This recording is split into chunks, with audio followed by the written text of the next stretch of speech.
Hello friends, कैसे हैं आप सब। आज एक बार पुनः एक नए वीडियो के साथ आपके सामने उपस्थित हुआ हूं। टॉपिक वही कल का है। हमने आपको कल बताया था इस वीडियो को हम दो भागों में विभाजित करेंगे। एक भाग के अंतर्गत हमने आपको क्रोमोप्लास्ट और ल्यूकोप्लास्ट के विषय में बताया था। दूसरे भाग के अंतर्गत आज हम आपको क्लोरोप्लास्ट यानी हरित लवक के विषय में बताएंगे। हमने आपको बताया था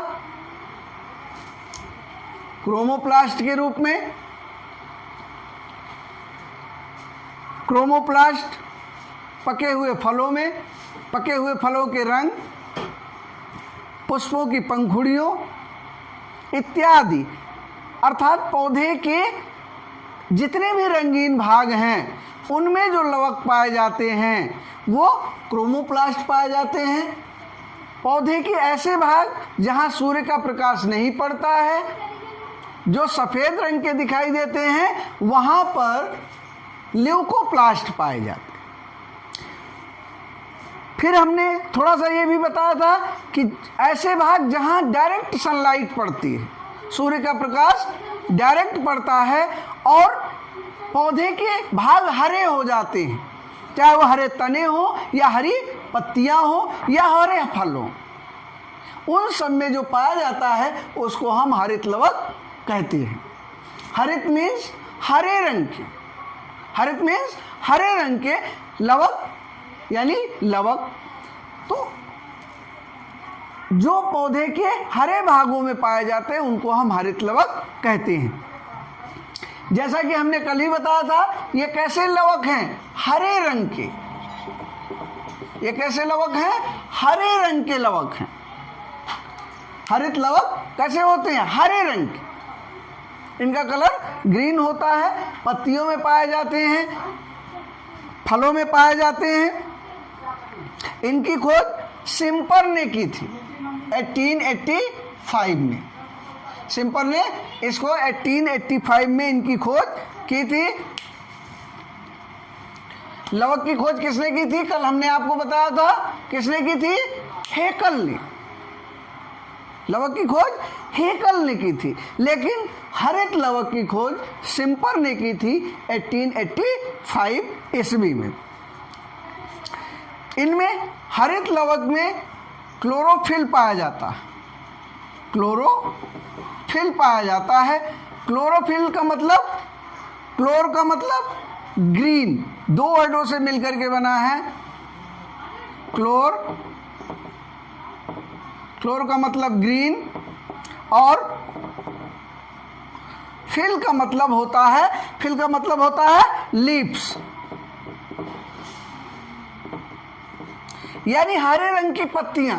यानी ऐसे लवक जो कैसे होते हैं? हरे रंग के होते हैं, उनको हम क्लोरोफिल के कारण, इसका पूरा नाम क्या है? क्लोर और फिल यानी ग्रीन लीव्स। ठीक है। तो ये लवक जो है वो हरे रंग के होते हैं। किसे पाए जाते हैं? मीजोफिल सेल्स में। किसे पाए जाते हैं? मीजोफिल सेल्स में। पत्तियों की या तनों की मीजोफिल सेल्स में पाए जाते हैं। और मीजोफिल सेल्स में कौन सी सेल? क्लोरेनकाइमेटस सेल्स होती हैं। इन्हीं क्लोरेनकाइमेटस सेल्स में ये क्लोरोफिल उपस्थित होते हैं। विभिन्न आकार के होते हैं, कई आकार के होते हैं, मेखलाकार होते हैं, कप शेप्ड होते हैं, कोन शेप्ड होते हैं, चंद्र के आकार के होते हैं, चंद्राकार होते हैं, और भी विभिन्न प्रकार के लवक होते हैं। पट्टीदार होते हैं, जालिकामय होते हैं। ठीक है। तो कई सारे रंग के होते हैं। विभिन्न प्रकार के शैवालों में विभिन्न प्रकार के हरित लवक पाए जाते हैं। अब हम इसके स्ट्रक्चर के विषय में अध्ययन करेंगे। जैसा कि हमने चित्र आपको पहले से इसलिए बना दिया है ताकि नहीं तो वीडियो क्या होगा, बहुत अधिक लंबा हो जाएगा, इसलिए हमने चित्र पहले से बना के रखा है। जैसा कि अब इसमें आप लोग देख रहे हैं कि इसकी जो दीवार है, इसकी जो कवरिंग है, यह दो झिल्लियों से मिलकर बनी। दोहरी इकाई झिल्ली से मिलकर के बनी है, आउटर मेम्ब्रेन और इनर मेम्ब्रेन, आउटर मेम्ब्रेन और इनर मेम्ब्रेन, और लगभग कितनी मोटी है? 50 एंगस्ट्रॉम। कितनी मोटी है? 50 एंगस्ट्रॉम। हम जानते हैं एंगस्ट्रॉम क्या है? एक एंगस्ट्रॉम बराबर कितना होता है? एक एंगस्ट्रॉम बराबर 10⁻⁻10 मीटर, 10⁻⁻10 मीटर। एक एंगस्ट्रॉम बराबर कितनी मोटी है? 50 एंगस्ट्रॉम। इसकी दीवार 50 एंगस्ट्रॉम मोटी है। एक चीज और इसमें आपको दिखाई दे रही है, ऑस्मियोफिलिक ड्रॉपलेट्स भी दिखाई दे रही हैं। यह भी हरित लवक के अंदर उपस्थित होती हैं। आपको एक तरल पदार्थ भी इसमें दिख रहा होगा जो चारों तरफ फैला हुआ है। इसको हम क्या कहते हैं? इसको हम कहते हैं स्ट्रोमा। क्या कहते हैं? स्ट्रोमा कहते हैं। ये भी ग्रीक वर्ड है स्ट्रोमा भी, स्ट्रोमा, जिसका अर्थ होता है स्प्रेड आउट, स्प्रेड आउट यानी तरल पदार्थ। स्प्रेड आउट का मतलब तरल पदार्थ। इसमें एक तरल भरा रहता है जिसको हम क्या कहते हैं? स्ट्रोमा कहते हैं। इसके अतिरिक्त राइबोसोम पाए जाते हैं। राइबोसोम 70s प्रकार का होता है। राइबोसोम 70s प्रकार का होता है। हमने आपको राइबोसोम के 2 टाइप बताए थे। कौन कौन से? याद होगा पिछले वीडियो में 70s प्रकार के और 80s प्रकार के। पिछला वीडियो नहीं देखे हैं तो आप देख लीजिए, उसमें हमने 2 प्रकार के राइबोसोम बताए थे। पहले प्रकार का राइबोसोम किसमें पाया जाता है? प्रोकैरियोटिक सेल्स में। दूसरे प्रकार का राइबोसोम किसमें पाया जाता है? यूकैरियोटिक सेल्स में। ये प्रोकैरियोट और यूकैरियोट का एक प्रमुख अंतर भी है। तो इसमें 70s प्रकार का राइबोसोम पाया जाता है। इसके अतिरिक्त फिर आप देख रहे होंगे इसमें सिक्के के समान संरचनाएं हैं। क्या है? सिक्के के समान संरचनाएं। इन सिक्के के समान संरचनाओं को हम क्या कहते हैं? थाइलेकॉइड कहते हैं। क्या कहते हैं? थाइलेकॉइड कहते हैं। और देखिए एक के ऊपर एक सिक्के, जैसे सिक्का रख दिया जाए एक के ऊपर, ढेरी के समान, जैसे सिक्के की ढेरी, उस तरह की संरचना बन रही है। जिसको इस पूरी संरचना को, इतनी संरचना को, एक यूनिट को हम थाइलेकॉइड कहते हैं, लेकिन इस पूरी संरचना को हम क्या कहते हैं? ग्रेनम कहते हैं। क्या कहते हैं? ग्रेनम कहते हैं।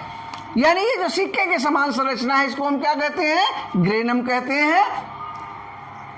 इसके अतिरिक्त इसमें ये इन ढेरियों से कुछ संरचनाएं निकल रही हैं, लंबी लंबी सी दिख रही होंगी आपको। कुछ संरचनाएं निकल रही हैं।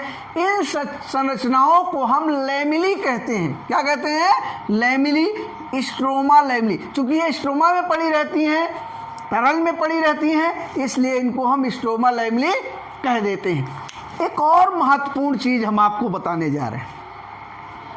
यहां पर एक चीज आप देख रहे होंगे, ध्यान दीजिएगा। ये क्या है? क्या लिखा गया है? Chloroplast DNA. डीएनए के विषय में अभी हम लोगों ने जाना नहीं है, कहीं भी पढ़ा नहीं है, हम आगे चल के पढ़ेंगे। लेकिन डीएनए पिछले वीडियो में भी हमने बताया था। डीएनए क्या है? एक आनुवंशिक पदार्थ है। ध्यान से पिछला वीडियो आप लोग देखे हो यदि, तो उसमें हमने क्या बताया था आपको? डीएनए क्या है? एक आनुवंशिक पदार्थ है। अब इसमें भी आनुवंशिक पदार्थ पाया जा रहा है। इसमें भी आनुवंशिक पदार्थ पाया जा रहा है। ध्यान दीजिएगा, सेल में भी आनुवंशिक पदार्थ, सेल में भी डीएनए, और सेल के ऑर्गेनेल्स में भी, सेल के ऑर्गेनेल्स में भी डीएनए, सेल के ऑर्गेनेल्स में भी डीएनए उपस्थित है। यह इसकी विशेषता है। स्टूडेंट्स जान लीजिए, कोशिका के 2 कोशिकांगों में, एक तो हम क्लोरोप्लास्ट की चर्चा कर रहे हैं और दूसरा माइटोकॉन्ड्रिया। दूसरा माइटोकॉन्ड्रिया, ये दो कोशिकांग ऐसे हैं जिनमें उनका अपना डीएनए उपस्थित होता है, उनका अपना डीएनए उपस्थित होता है। इस सेल के डीएनए के अलावा उनमें अपना क्लोरोप्लास्ट में भी अपना डीएनए और माइटोकॉन्ड्रिया में भी अपना डीएनए उपस्थित होता है। इसके अब कुछ स्टार्च ग्रेन्स भी इसमें उपस्थित होते हैं, जिनके कारण इसका रंग कैसा होता है? हरा होता है। ठीक है, अब महत्वपूर्ण चीज पर आते हैं।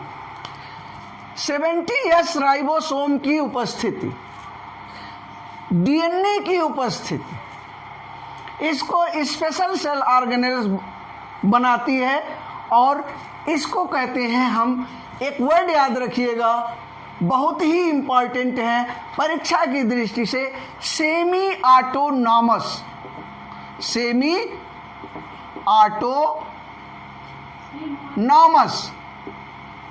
Semi autonomous cell organelles. Semi autonomous का मतलब अर्ध स्वायत्त कोशिकांग, अर्ध स्वायत्त कोशिका, यानी अब ये कोशिका के अंदर रहकर जनन करते हैं। कोशिका स्वयं विभाजित होती है। कोशिका के अंदर क्षमता यह है, कोशिका की विशेषता में हमने बताया था आपको कि कोशिका क्या है, कोशिका के अंदर ये क्षमता है कि वह स्वयं ही विभाजित हो, स्वयं विभाजित होती है। और एक कोशिका, बहुकोशिकीय जीवों में एक कोशिका से 2, 2 से 4, 4 से 8, 8 से 16, 32, 64, 128, 256, 512, इस तरह से ग्रुप ऑफ सेल्स बनती है। लेकिन इनकी विशेषता है कि यह सेल के अंदर रह करके ही द्विगुणन करते हैं, अपनी जैसी प्रतिकृति का निर्माण करते हैं। इसीलिए इस कोशिकांग को, किसको? क्लोरोप्लास्ट को और माइटोकॉन्ड्रिया दोनों को सेमी ऑटोनॉमस सेल ऑर्गेनेल्स कहते हैं, अर्ध स्वायत्त कोशिकांग कहते हैं। क्यों? क्योंकि यह सेल के अंदर रह करके ही जनन करते हैं। आइए हम हरित लवक की रासायनिक संरचना के विषय में, हरित लवक की रासायनिक संरचना के विषय में जानते हैं। हरित लवक में कौन कौन से पदार्थ उपस्थित होते हैं,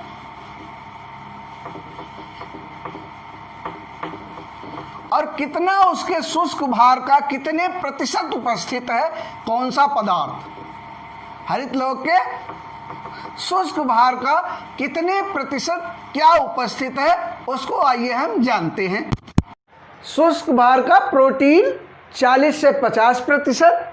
किसके शुष्क भार का? क्लोरोप्लास्ट के, हरित लवक के शुष्क भार का 40 से 50% प्रोटीन पाया जाता है। क्लोरोफिल 3 से 10%, आरएनए 2 से 5%, डीएनए कुछ मात्रा में, डीएनए बहुत कम मात्रा में पाया जाता है।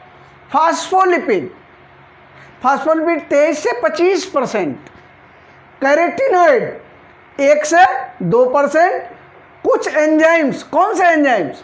फोटोसिंथेसिस से संबंधित कुछ एंजाइम्स पाए जाते हैं जो कुछ मात्रा में पाए जाते हैं। इसके अतिरिक्त कुछ धातुओं के परमाणु जैसे आयरन, कॉपर, जिंक, मैंगनीज और मैग्नीशियम। मैग्नीशियम मुख्य घटक है, मैग्नीशियम एक घटक है किसका?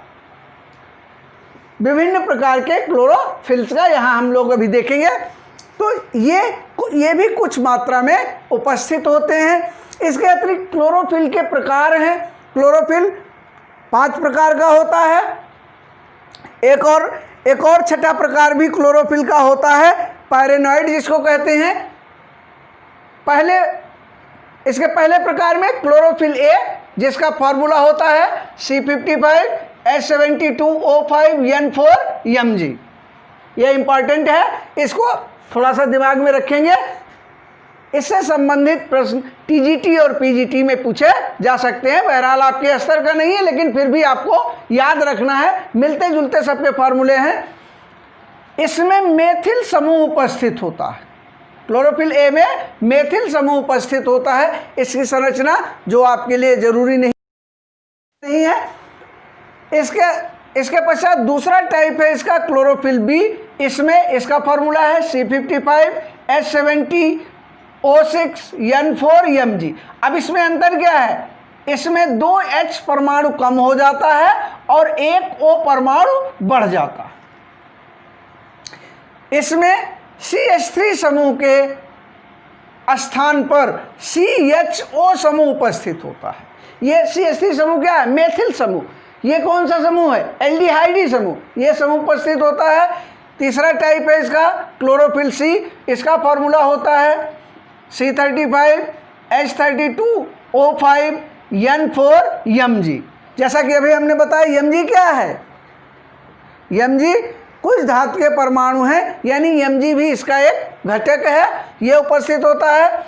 ये किसमें पाए जाते हैं, बेसिलियरियोफाइसी शैवाल, बेसिलियरियोफाइसी और फियोफाइसी शैवाल में क्लोरोफिल बी के स्थान पर ये क्लोरोफिल सी उपस्थित होता है। चौथा टाइप है क्लोरोफिल डी।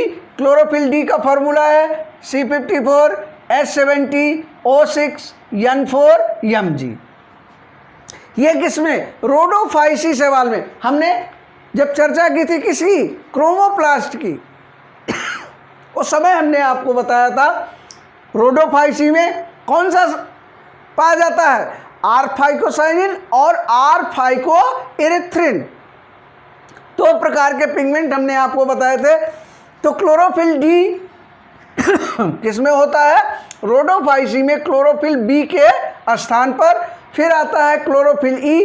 क्लोरोफिल ई जेंथोफाइसियन मेंबर में, जेंथोफाइसी शैवाल में क्लोरोफिल बी के स्थान पर पाया जाता है। इसके अतिरिक्त इसमें कुछ पीले रंग के अथवा नारंगी रंग के 2 कैरोटीनॉइड्स भी पाए जाते हैं, जिनको हम कैरोटीन और जेंथोफिल कहते हैं। कैरोटीन का फॉर्मूला है, सिंपल है, C40 और H56। जेंथोफिल का फॉर्मूला है C40H56O2। यह है जेंथोफिल का फॉर्मूला। इसके अतिरिक्त अभी हमने आपको बताया पायरेनॉइड पाए जाते हैं।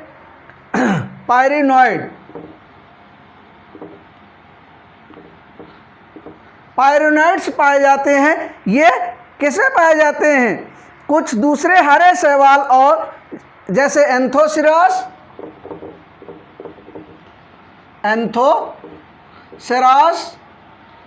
और सिलेजिनेला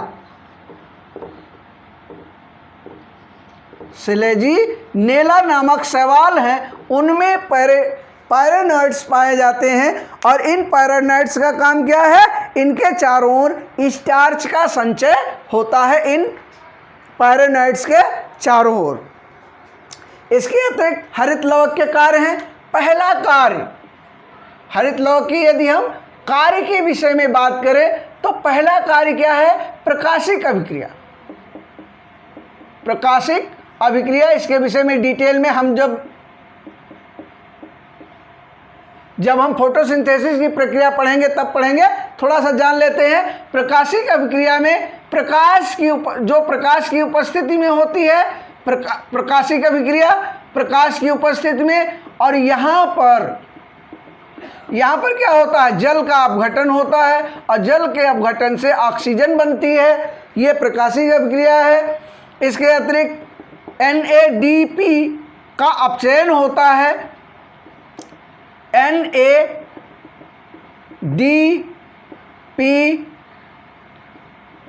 NADPH2 में अपचयन होता है और ये कहाँ जाते हैं, ये चले जाते हैं फिर अप्रकाशिक अभिक्रिया में। दूसरी प्रक्रिया होती है अप्रकाशिक अभिक्रिया। अच्छा, इसमें ATP भी बनता है। प्रकाशिक अभिक्रिया में NADPH2 बनता है और ATP बनता है।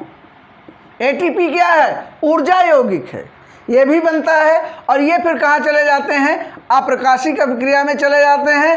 अप्रकाशिक अभिक्रिया में इन दोनों का NADPH2 और ATP का उपयोग किया जाता है। कार्बन डाइऑक्साइड यूटिलाइज होती है और विभिन्न प्रकार के कार्बोहाइड्रेट्स का निर्माण होता है।